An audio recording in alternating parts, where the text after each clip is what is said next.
Hey there everyone. Right now people are making a ton of great resources to help with online education and remote working. These sources include are from various instructors, companies, and online instructional designers. In this video series, I will discuss my approaches to creating online educational videos and really focusing on production. My name is Kendra Oliver, and I'm assistant professor in the Department of Pharmacology and Basic Sciences School of Medicine. I've been working on creating online courses over the past few years. And during this time, I've worked with both the CFT, VUIT, and PSI to really see how online education can work. These are my tips and tricks for creating videos, designing modules, and addressing other online teaching and engagement questions. If you have specific questions, please use the links below to let me know what your question is, and I will do my best to try and answer it. But first, today I will focus on why you should be creating videos instead of doing live teaching. There are a number of really good reasons to create videos, but I think the strongest reason is that students have technical restrictions that prevent them from logging on to specific platforms at specific times. So for accessibility purposes, it is key that you offer material to students in a way that is not restrictive based on that student's technical limitations. However, it's also important to note that creating good videos takes time. The first time you record something, it will not be perfect. And every time you watch the video, you will think of something else that will make it even better. So as you begin to create videos, realize that this is a continuously developing product. And so you need to weigh the time that you put into creating the videos to the time that you're actually going to be spending using it. All right, so now let's talk about the different types of videos that you can make.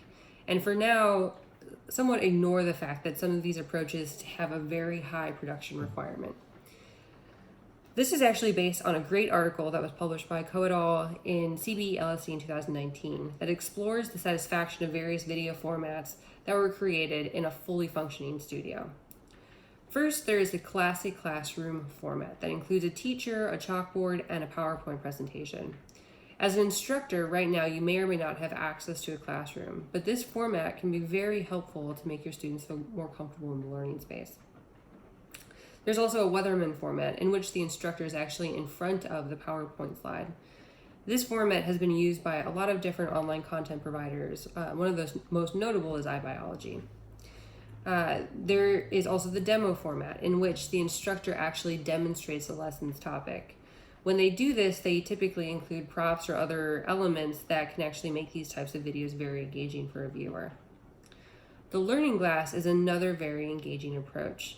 It's very popular, and it has basically either a glass or vinyl on which the instructor actually writes out the lesson.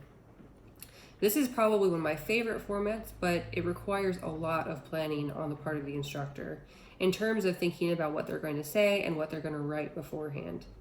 There's also a high amount of editing that's required to really make this format work. Similarly, the pen tablet format is something that really needs to be well thought out.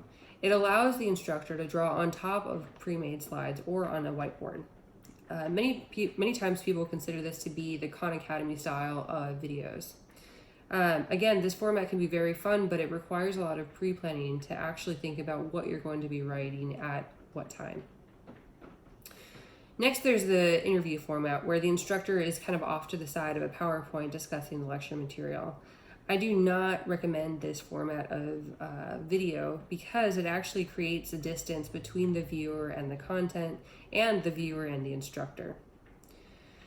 One approach that tries to mitigate this is the talking head format. It actually increases the amount of connectivity between the viewer and the instructor by being able to see the instructor's face as they're going through their PowerPoint slides. The next level would basically be a voiceover option over a PowerPoint slide. Your PowerPoints in this format are particularly important and should include different animations or tools to guide the viewer visually. So in the article, they actually see an overwhelming positive reaction for both the learning glass and the demo style. And they point to this positive engagement and connection with the instructor, which is something you should really consider when thinking about all of these different types of video formats. Overall, this breaks down into two different components, a visual component and an audio component. The visuals can be PowerPoint presentations, can show you as the speaker, It can be a demonstration where you're actually acting out some sort of conceptual idea, or it can be screen sharing or an iPad drawing. Another approach that's been more popular recently is a whiteboard format where you actually write out your slides.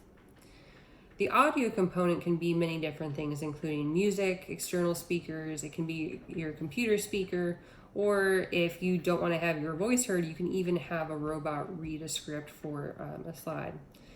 But it's really these two components that go into creating a video, and figuring out how to optimize these two different learning inputs is the key to developing good videos. But we need to go back to that idea of high production effort versus low production effort. Here I've tried to rank the different video formats based on either being a high production effort video format type or a low production effort video type. The lowest production effort video types are the talking heads, the pen tablet, and the audio over slides approaches. And so for that reason, I'm really going to be focusing on these three format types in future videos to show you how to actually create them. But the most important thing to remember is to keep these videos short. You do not want to have an hour-long lecture. You really want to try and break this down as much as possible. Results have shown that making videos longer than 6 to 9 minutes is long enough to the point at which if you have anything longer than that, you'll actually have students lose engagement, and it won't be a helpful activity. So in these next set of videos, I'll actually discuss how to create these different types of videos for both PCs and Formats.